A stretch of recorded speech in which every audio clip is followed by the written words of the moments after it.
strike rate's very, very overrated. Hello, everyone. Welcome to Strike Rate, the cricket analytics podcast with me, Jack Hope, and Dan Weston. Today, we're going to be talking about T20 cricket and batting once again. So it partners quite well with the last episode. If you've not gone back to listen to that, I'm not saying that you have to, but if you like listening to things in order, it might be useful to listen to that one first. We're going to be talking about how different phases of a T20 cricket match affect things and what's important at different periods in a game from a batting point of view. And then we're going on to a load of questions. So we had, a good 15 questions, maybe 20 questions through after the last podcast. Glad people enjoyed it. Glad people have been engaging. Thanks to everyone who has. We'll be answering those in part 2 and 3. Dan, first things first, how are you doing? Like I could see you're in a new hotel room, living life. Yeah, living life to the full in some mediocre hotel actually. But yeah, no, life's good. Life's good. Getting better every day as well. So I'm pretty happy with feeling how I'm feeling right now. So yeah, looking forward to the county season. Looking forward to the 100 draft. It's all coming along pretty quickly. Yeah, awesome. Just a reminder before we get going that it really helps us if you can click like and subscribe or follow wherever you're currently listening or watching the podcast. It helps us keep momentum, keeps the algorithm interested in what we're doing, and helps us build an audience. Like it's going in the right direction. Most listens to show the last episode, so that's good. That's what we want. We want to break that record again this time. So please do make sure you're following along, and if possible, share the podcast with friends or put it on your Twitter timeline, whatever. Dan, we're going to go through some different phases, and we're going to broadly categorize here just so that people can follow along at home. A T20 match into the 3 following phases. We've got the power play, which is overs 1 to 6. We've got the middle overs, which I've gone for overs 7 through to 15, and then we've got the death overs, which are the last 5. Now, if you wanted to go a bit deeper, you might split the middle overs into early middle and later middle, but for the interest of this podcast and to keep things running smoothly and on time, we're just going to lump that all in together. So let's start in order with the power play. Dan, do you want to talk about the unique aspects to the power play, what's important, and then maybe we'll bring some numbers in once you've set the table? Yeah, sure. So you've got a few different factors at play in the power play. You've got the new ball. So typically those bowlers who are adept with bowling with new ball will take that in the power play, try and move it around, generally trying to hit line and length for the most part. Now, that can be a tricky time to bat in, but the batters have got the advantage of only having 2 men on the boundary out of the fielding team. So you've got a lot of infielders. So if you can pierce the gaps or go over the top, you're going to get rewarded for it with some kind of cheap boundaries. In terms of the scoring dynamics, most batters, and we spoke about this a little bit last week in terms of when we talk about non-boundary strike rate, the non-boundary strike rate is generally lower in the power play, and the boundary percentage makes up for that. And that's just because it's difficult to pierce the gaps when there's so many fielders in the ring. But then the boundary percentage is high because when you do get them, it's pretty much always a boundary. Or if you go over the top, it's pretty much always a boundary as well. It just runs away for 4. So yeah, there's a few factors. Bowling wise, I think it's a really important phase. A lot gets determined in the power play in terms of the subsequent 14 overs.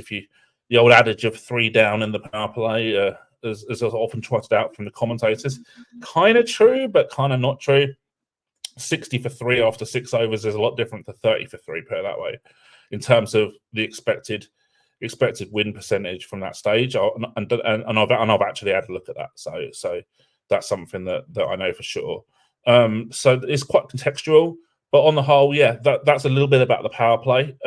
Generally speaking, I would say when you have a 6 over power play of 6 balls and over, it's a bit different than 100. A bit different in a big bash where you have 4 overs in a power play, and then you can take a couple somewhere else. Floating power play as well in the T10, so you have 2 overs up top, and then you can pick an over later on in out of the other 8. But generally speaking, 6 over power play of 6 balls and over, anything better than 50 for 1 is usually a pretty decent start for the batting team. Yeah, and you see a lot of those dynamics play out when you look at the numbers. So we went through in quite a lot of detail the general metrics across an entire innings, and relative to them, you see that batters are obviously prioritizing not being out in the power play. So balls per dismissal is about 10% higher, up near about 24 balls per wicket. Strike rate comes down by about 8 runs in the power play overall, and that's probably largely explained, I think, Dan, by batters actually looking to hit fewer sixes. Like the number of fours hit is decent, and you were sort of talking about that dynamic, how if you beat the infield, you'll pick up a 4. So that stays relatively similar, but it's batters, and it kind of makes sense, prioritizing not being out. It's an interesting one, that, because obviously runs are the currency of T20 cricket, and they're the way to win. To what extent is that sound strategy, really trying to prioritize wicket prevention, and costing yourself a little bit when it comes to runs scored, considering as well that there are fewer fielders to cut off those boundaries? Yeah, so I think that it's very difficult to give a coherent general answer, if that makes sense, because I think a lot of it depends on other factors, such as your batting depth as a group, as a team. If you bat all the way down to say 10, then it really is inexcusable to look to preserve wickets in the power play, because you've got so much to come. As well, you've got several leagues now, IPL, ILT20, with impact subs. So generally speaking, if you're batting first, because you're allowed to pick a team after the toss, if you're batting first, you're going to pick the extra batter and then sub a batter off for a bowler at half time, as the general kind of sort of, I don't know, like, why not know, the sort of template, I suppose. The template is the word I'm hoping for. Yeah. And yeah, you've got more depth, and there's evidence already to show that that in the IPL in particular, the impact sub rule has dramatically increased scoring rates and sort of boundary percentages and stuff like that. So there are other factors. Certainly, you might be more minded to preserve wickets if you've got a 6+5 team, basically 6 batters and 5 bowlers. Then certainly you would, because you've got to be cognizant of those who are still to come. But so I think it really depends on a lot of stuff. The other consideration as well might be if the opposition bowling team has certain players who are really strong at certain things. So, for example, if you've got an opposition who are really good at power play bowling but terrible at death bowling, then actually wicket preservation in a power play is probably not a bad thing. Like, you get 40 for naught off 6 overs, you can cash in at the back end, and that's absolutely fine. And obviously, I'm about batting first here rather than chasing when you've got a target. On the flip side, if you've got a really bad power play but you've got some gun death bowlers or gun spinners to come on in the middle overs, then you might want to cash in the power play. So there's a few factors. So it's very difficult to give a one size fits all answer, really. And again, this is probably where the analysts and the strategists earn their money a little bit, if they're allowed to have that impact in terms of providing that insight into the management group. If you wanted to put people into broad categories, and I think just looking at the numbers here, this is kind of an interesting way to do this if you're sort of watching the game. I think you can kind of group batters into 2 camps, and they're quite broad buckets. I will say this: you've got your power play exploiters, who are kind of foregoing the wicket preservation part almost entirely to exploit the boundaries, and then you've got the guys who are really making sure they're not out. So on the exploiters side, someone like Will Jacks is a great example of this. He's out every 16.2 balls in the power play, so he's out. That means he's out 7.5 balls more often than the average, which stands at 23.8, but hits 28% of the balls he faces in the power play for 4 or 6, which is, that's a lot of runs in the end, striking at 167 overall. And then we talked about we talked about him on the previous podcast. Right on the other end of the extreme is someone like Mohamed Rizwan, probably, who basically is never out in the power play.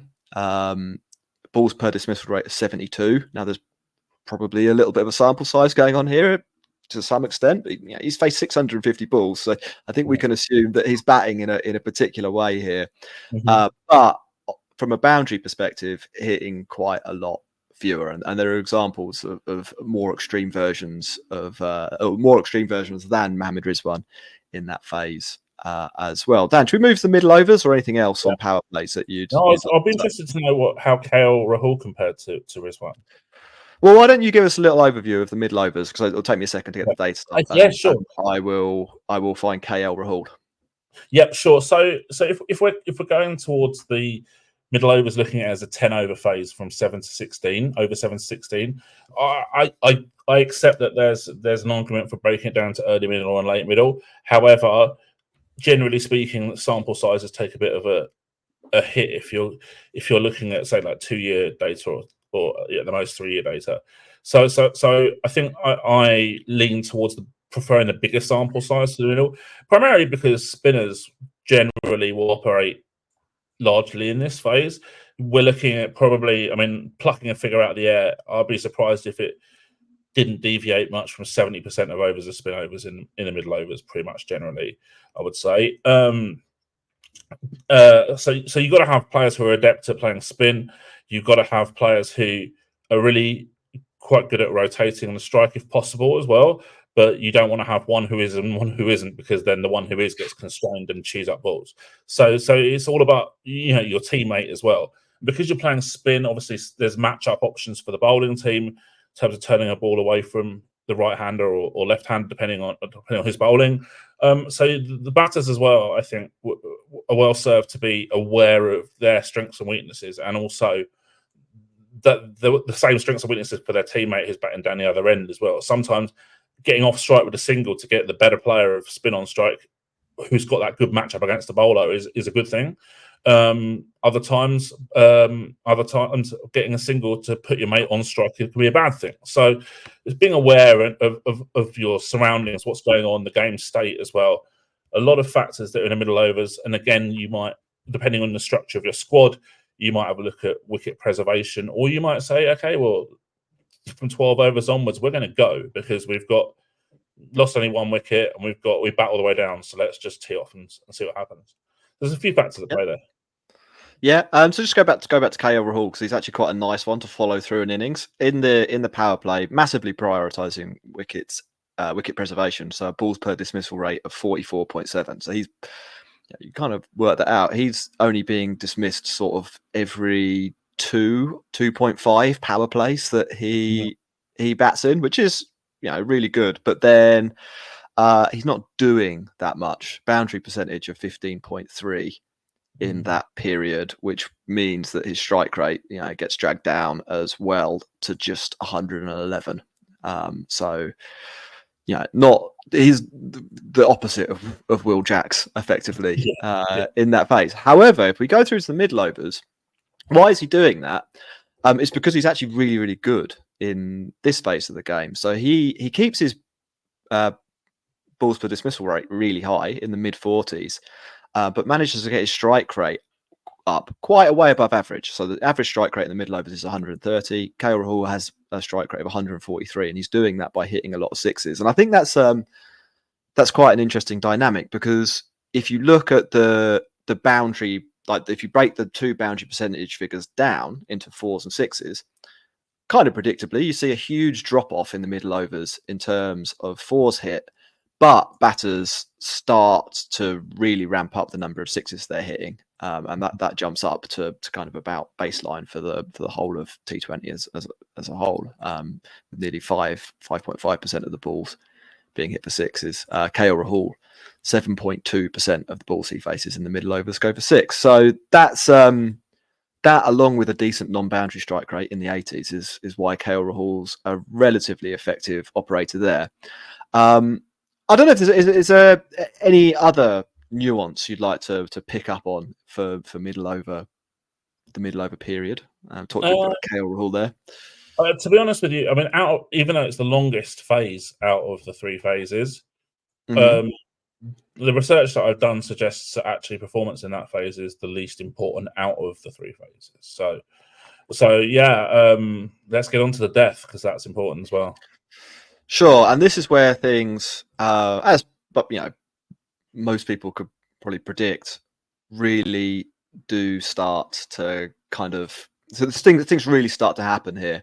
The strike rate shoots up over the last 5 overs of the game, and this will increase and increase the closer to the actual death of the innings you get to as well. So remember, this is 5 overs. Right at the beginning of this 5 over period, things are probably a little bit slower.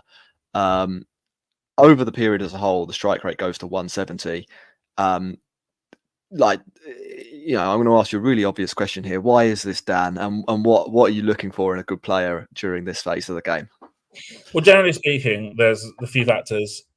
First of all, if you're chasing, then you know how much you need to score, and let's say you need 65 or 5 overs, then going more attacking is a non-negotiable, basically, because you're acquiring just over 2 runs a ball. So that there's a clear, obvious demand for it. The second thing is that generally you might get to this phase and have wickets in hand. So there's the resources for the batting team are overstacked a lot of the time in this phase, and so you might be 3 or 4 down coming into over 16, and you know that I don't know exactly the balls per dismissal in at the death, but I guess it's about 10 to 12 roughly, ballpark. So you know that, like, on average, you're not going to get bowled out in the last 5 overs when you're 3 or 4 down, basically. So you've got an over large amount of resources as a batting team at the death compared to the amount of time left in your team's innings. So playing an aggressive style is the right style. Yeah, so the balls per dismissal number I've got here is 12.8, which is a little bit higher than that, but there is a reason, and that's because this is only looking at players to have faced more than 150 balls at the death. The better So players. yeah, so it's slightly skewed, and as a result, so will that strike rate figure that I threw out there earlier. But if you are looking at what is good, I think this is relevant, and this is well over 100 players that we're looking at in the sample I've got here. Boundaries being the kind of main currency. It's interesting here as well because there are sort of 2 types of player again that you see near the top of this ranking, and I'd say you could broadly categorize these as players that sort of end up there because they're good. Joss Butler is an example of one of those. Like, he's actually faced quite a large number of balls at the death, and that's because he's batted through more or less the whole innings. And he gets to that point, he's hitting 33% boundaries, and it's kind of carnage. Surya Kumar Yadav, another name. He's right at the top of the boundary percentage list. And then you've got guys who are maybe more of death specialists. So one quite near the top of the boundary percentage list here is Marcus Stoinis, Dan. He's got kind of a curious player. He set himself up, didn't he? It was quite a funny interview. I think it was a little bit tongue-in-cheek, but he said he wanted to make himself the world's best finisher, hitting 29.7% boundaries near the end. Do you want to talk about those 2 types of player and why they're analytically important? And I don't know, maybe Stoinis as well, if you've got anything specific on him. Yeah, sure. So basically, there's the batters who bat through, and I think you could probably throw KL Rahul into that mix, and possibly even a Rizwan or a Babar Azam as well. They've got to be kind of aware that there's a scope for, well, not Butler so much, and maybe not KL Rahul, but definitely Rizwan, and probably Babar too, is that there could actually be better players to come in than who can be more effective in those last 4 or 5 overs than those openers who are got a platform. Still there. Yeah. So again, it's all about your team's resources is a critical consideration for any team. I'm not sure that necessarily that always does happen in terms of the considerations, but generally speaking, that would be something to think about. In terms of the specialists, and we talked last week about the 5 ball and 10 ball strike rates. That's really important for these guys who are coming in at the back end. and just looking to score runs as quickly as possible. And a 14 off 7 cameo, for example, is extremely valuable in this phase. You know, you have 2 players who do that at the death. That's 28 or 14, which is like you really kind of change the game in your team's position potentially. Who are the best finishers? I mean, if you're looking at pure finishes, it's hard to look past someone like Andre Russell, who's done it consistently year after year after year. Then you've got someone like Tristan Stubbs, who's done pretty well in the SA20 lately. Tim David. You've got even someone like a David Visa, who's generally very, very minded to bat aggressively against pace at the death rather than spin a bit earlier in his innings. And then you've got, moving down the list a bit more, guys like Donovan Ferreira, Sikander Raza, Michael Bracewell, and your man Stoinis, who kind of fits that bill a little bit as well. So yeah, a few names there for people. Yeah, interesting you mentioned KL Rahul and Rizwan. I guess we can kind of complete a whole story by talking about those two. KL Rahul does have a pretty substantial record at the death, and anyone who's seen him play will kind of know why, because he does really value his wicket. He continues to value his wicket at the death, a 19.1 balls per dismissal rate, but a below average strike rate versus this sort of cohort of good batters. Only marginally below average, but you'd say he'd be an example. And Rizwan's got kind of similar numbers. He's out a little bit more than KL Rahul, but in both their cases, you'd say they're maybe taking risk-averse options until a little bit too late in the innings. We mentioned Buttler, who his strike rate in this sample here, 216 at the death, which is top of the tree. He's getting out every 10 balls though. Like Josh Buttler isn't hanging around waiting to see if a better offer comes along. He's trying to take the game by the scruff of the neck, and he accepts that he'll be out, but it probably helps. He's batting with Shimron Hetmeyer to come in, or someone like that. And sounds like he's coming out with reward at the death pretty well. Yeah. So that's a little bit of an insight into different phases in T20 cricket. Dan, I think we'll wrap that up there. Again, any questions, do get in touch with us on Twitter at SA Advantage. We're going to take a little break, and then we will come back to answer questions that we've got from the previous show. And there are a lot of them, so it will be a big discussion through until the end of this pod.